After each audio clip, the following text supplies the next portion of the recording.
उत्तराखंड चलते हैं जी सबीना, लौटेंगे आपके पास।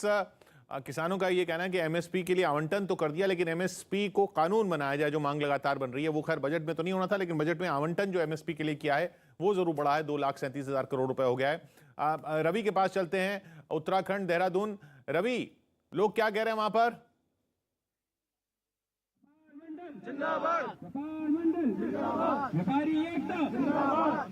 रवि तक शायद हमारी आवाज नहीं पहुंच रही है। अमित के पास चलते हैं, लखनऊ। अमित जी मेरे साथ यहाँ पर लखनऊ में कुछ लोग हैं, सीधे हम इनसे बातचीत करते हैं। टैक्स स्लैब में कोई बदलाव नहीं है। जरा आप इधर आइए। टैक्स स्लैब में कोई बदलाव नहीं है, क्या करते हैं आप? मैं इंजीनियर हूँ पेशे से। तो खुश हैं इस बजट को देखने के? नहीं, बिल्कुल भी खुश नहीं है, बिल्कुल भी। मतलब ये बहुत ही डिसअपॉइंटिंग है जिस तरीके से गवर्नमेंट के फैसले आ रहे हैं, जिस तरीके से एक प्री रिक्वायर्ड बेनिफिट जो एक मिडिल क्लास फैमिली को मिलना चाहिए, वो बिल्कुल भी कोई भी उसमें कोई भी एलिजिबिलिटी नहीं है। इस बात का बहुत दुख है मुझे। आप किस तरीके से देखते हैं इस बजट को, और खासतौर से जो टैक्स स्लैब में कोई बदलाव नहीं किया गया? हमने सोचा था कि सरकार को राहत देगी, लेकिन उन्होंने कोई राहत नहीं दी। नौकरी पेशा वालों के लिए बड़ा मुश्किल हो गया। बस यही कहना है। तो किशोर, आप सुन सकते हैं कि लोग जो हैं टैक्स स्लैब में बदलाव के बारे में सोच रहे थे, लेकिन जैसा टैक्स स्लैब में बदलाव ना होना थोड़ी निराशा जरूर लाया है मध्य वर्ग पर, खासतौर पे जो बजट से ये उम्मीद करता है कि टैक्स स्लैब में कुछ ऐसा बदलाव होगा जिससे थोड़ी राहत बढ़ेगी, जिससे थोड़ा कंजम्पशन के लिए पैसा जेब में आएगा। उस दिशा में इसमें नहीं था। मुंबई चलते हैं, दिवाकर के पास। दिवाकर, मुंबई में क्या कह रहे हैं व्यापारी? देखिए किशोर, खास तौर पर मायूसी हाथ लगी है। टैक्स स्लैब में कोई बदलाव नहीं हुआ है। व्यापारियों को थोड़ी राहत की उम्मीद जरूर थी, लेकिन वो भी नहीं मिली है। मेरे साथ कुछ व्यापारी वर्ग के लोग हैं, उनसे मैं सबसे पहले बात कर लेता हूँ। ये एक बात बताइए, क्या उम्मीद कर रहे थे, क्या उम्मीद पूरी हुई? वो उम्मीदें काफ़ी थी। गोल्ड में थोड़ा ड्यूटी में ड्रॉबैक देवे या कुछ भी किधर भी चेंजेस करे, इंपोर्ट ज्वेलरी पे इंपोर्ट का ड्यूटी कम करे, पर इन्होंने कुछ भी नहीं किया है। और एक अपने गोल्ड बैंक की भी डिमांड की थी, तो ये सब एक पाइपलाइन में रखा है इन्होंने कुछ भी इस पर अपडेट नहीं दिया है। तो सीधा जो जी दिवाकर, जो हम बार बार देख रहे हैं, जो सीधा जो राहत की उम्मीदें, जो डायरेक्ट राहत की उम्मीद जो बजट से की जाती है, वो उस तरीके से लोगों की पूरी नहीं हुई। इसलिए लोगों को लग रहा है कि शायद हमें नहीं मिला। लेकिन अगर आप ओवरऑल मैक्रो स्तर पर देखें रजत इसको, तो ये लोगों को कैसे फायदा पहुंचाएगा बजट? देखिए, मैंने सुबह भी ये चीज बोली थी कि देखिए, अभी बड़ी मुश्किल से देश की अर्थव्यवस्था का जो कोहरा था कोविड का, उससे बाहर निकली है। अभी शिप को स्टेबलाइज करने की जरूरत है। फिर से बांटने की कोशिश करेगी सरकार, तो हमारी इकोनॉमी पे ही उसका, देखिए ये देश की कैपिटल एक्सपेंडिचर सरकार ने बढ़ाया। मैं बता रहा, सबसे बड़ा बजूका मोमेंट अगर जो ढूंढते हैं जितने भी एनालिस्ट होते हैं, वो मुझे लगता है कैपिटल एक्सपेंडिचर है। 10 लाख करोड़ का कैपिटल एक्सपेंडिचर है, अभूतपूर्व स्तर पे। मुझे लगता है जीडीपी का अच्छा खासा 7.5 लाख केपेक्स जो जी उसी फिगर के आसपास है। एक अभूतपूर्व स्तर का भारत सरकार ने घोषणा की है कि कैपिटल एक्सपेंडिचर, और इससे क्राउड आउट नहीं होगा प्राइवेट सेक्टर, बल्कि क्राउड इन होगा।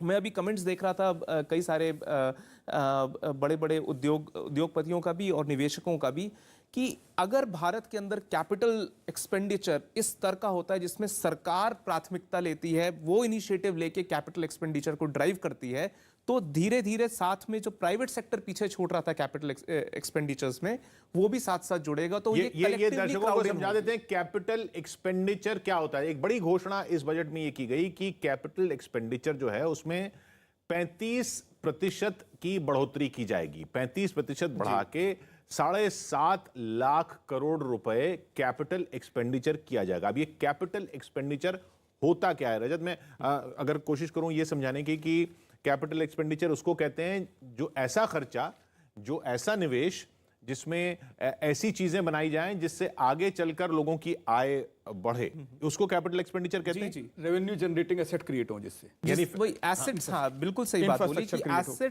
एसेट्स बनाने की बात हो, जिसमें कि कई सारे इन्वेस्टमेंट एसेट्स भी होंगे, जैसे कि रोड इंफ्रास्ट्रक्चर, इस सब से संबंधित भी होंगे।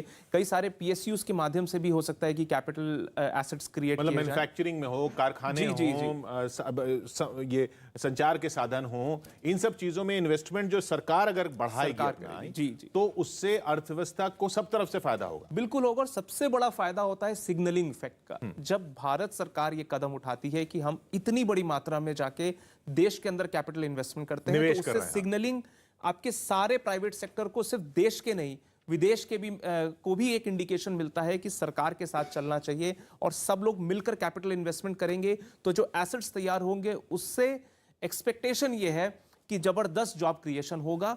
होराइजन चाहिए होता है, इसमें तुरंत हो जाए ऐसा जरूरी नहीं है, लेकिन 2-3 साल की जो फाउंडेशन डाली गई है इस बजट में, उसका रिजल्ट्स आपको 22, 23, 24 तक में आपको देखने को मिलेगा। आज फाइनेंस मिनिस्टर ने एक और बहुत ज़रूरी चीज़ बोली। उन्होंने ये बोला कि जितनी भी हमारी PLI स्ट्रक्चर्ड स्कीम्स हैं, प्रोडक्शन लिंक्ड इंसेंटिव्स की या इंफ्रास्ट्रक्चर की या इन्वेस्टमेंट्स इंफ्रास्ट्रक्चर में जो सरकार ने ईयर मार्क किए हैं, इन सब से कुल मिला के 60 लाख नौकरियां इस वित्तीय वर्ष में क्रिएट होंगी।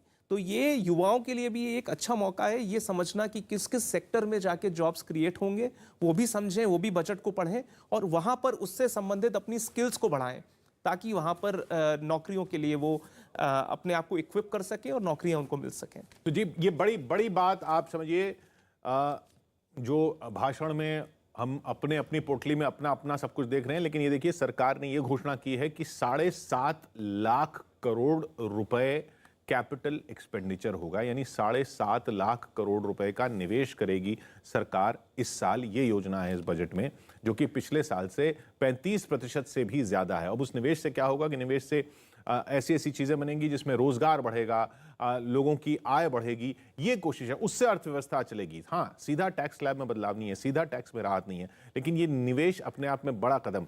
आप देखिए पिछले हम सुबह बात कर रहे थे कि 2021 का बजट लगभग 35 लाख करोड़ रुपए के खर्च का बजट था।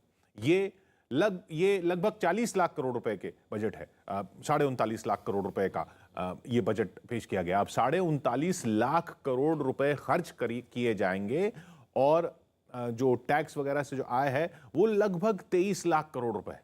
तो ये 16.5 लाख करोड़ रुपए का अभी भी कर्जा लेना पड़ेगा सरकार को इस 39.5 लाख करोड़ रुपए को खर्च करने के लिए। इसलिए बहुत ज्यादा गुंजाइश नहीं थी सबको सब कुछ बांटने की, जैसा रजत ने कहा। फिर चलते हैं रवि के पास देहरादून। रवि, आवाज मिल रही है अब? बिल्कुल बिल्कुल किशोर, बिल्कुल आवाज मिल रही है। और इसमें देहरादून की पलटन मार्केट में है, आम लोग हैं, कुछ अब जो चलते फिरते लोग हैं, आवाजाही हो रही है, काम चल रहा है, व्यापार चल रहा है। कुछ लोगों से बात करती है। बताइए कि बजट शायद आपने सुना होगा। मैंने नहीं सुना अभी। अच्छा, टैक्स में राहत नहीं गई है, हालांकि ये कहा गया है कि निवेश को बढ़ावा दिया जाएगा, इससे रोजगार हो गए, लोगों को नौकरियां मिलेंगी। क्या कहना चाहेंगे? कहीं क्या, जब हमारी बोनी नहीं हो रही तो हम नौकरी कहाँ से दे देंगे? बोनी मतलब क्या हुआ? बोनी का मतलब जो शुरू में शटर ऊपर करते हैं तो कोई ना कोई सेल करने की कोशिश करते हैं ताकि हमारी बोनी हो जाए। बोनी का मतलब ये दुकानदार देखो क्या बुरा हाल है, हालत खराब हो रखी है। ये एक इंपॉर्टेंट पॉइंट रवि जो आप बात कर रहे हैं ना, ये मैं रजत के पास जाना चाहूंगा। कंजम्पशन को लेकर बात हो रही थी। अब दुकानदार कह रहे हैं कि भाई लोगों के हाथ में पैसा आएगा तो वो कंजम्पशन बढ़ेगा। निवेश एक जरिया है जिससे अर्थव्यवस्था चलाई जाती है और दूसरा है कि भाई आप लोगों के हाथ में पैसा दें जिससे कंजम्पशन हो। वो उम्मीद लोगों की वो पूरी नहीं हुई इस बजट से। देखिए बात सही है, कंजम्पशन में उसके माध्यम यही हो सकते थे कि अगर शायद मनरेगा का लोकेशन बढ़ा दिया जाता या आपके किसान सम्मान निधि की धनराशि को बढ़ा दिया जाता, ये सब माध्यम हो सकते थे। लेकिन सरकार ने ये सोचा कि इस तरह से इकोनॉमी को बढ़ाने से ज़्यादा महत्वपूर्ण होगा कि अगर बिल्डिंग ब्लॉक्स ठीक किए जाए, जो फाउंडेशन डालनी है उसके ऊपर काम किया जाए और एक पॉपुलिस्ट बजट बनाने से बचा जाए। इलेक्शन का देखिए कितनी मुश्किल प्रक्रिया होती है, जब आपको मालूम है कि 5 बड़े प्रदेश चुनाव में जा रहे हैं, आप बहुत आसानी से लोक लुभावन टाइप की स्कीमें ला सकते हैं, लेकिन अगर देश को सर्वोपरि रखना है तो आपको ये सब इंस्टिंक्टिव रिएक्शन से बचना होगा कि फटाफट आके आपने तो उस लिहाज से आप इसे एक साहसी बजट कहेंगे? बिल्कुल साहसी बजट, जो कि एक आम जनमानस के इमीडिएट असेसमेंट में शायद नेगेटिव हो, लेकिन जब वो समझेंगे कि वो बजट में मूल थीम क्या है, आखिर किया गया है। मूल थीम यह है कि निवेश बढ़े, मूल थीम यह है निवेश बढ़ेगा तो उससे रोजगार भी बढ़ेगा, मूल थीम यह है कि उससे लोगों की आय भी बढ़ेगी आगे चलकर। बिल्कुल निश्चित रूप से वही होगा। एक प्रयास किया गया था इसके पिछले सालों में जिसमें कि कंजम्पशन के ऊपर फोकस करके वहां से इंजन को शुरू किया जाए और शुरू हुआ भी, लेकिन मैंने जैसा सुबह भी बोला था आपसे, बहुत ज्यादा कंजम्पशन लेड ग्रोथ को फोकस करेंगे तो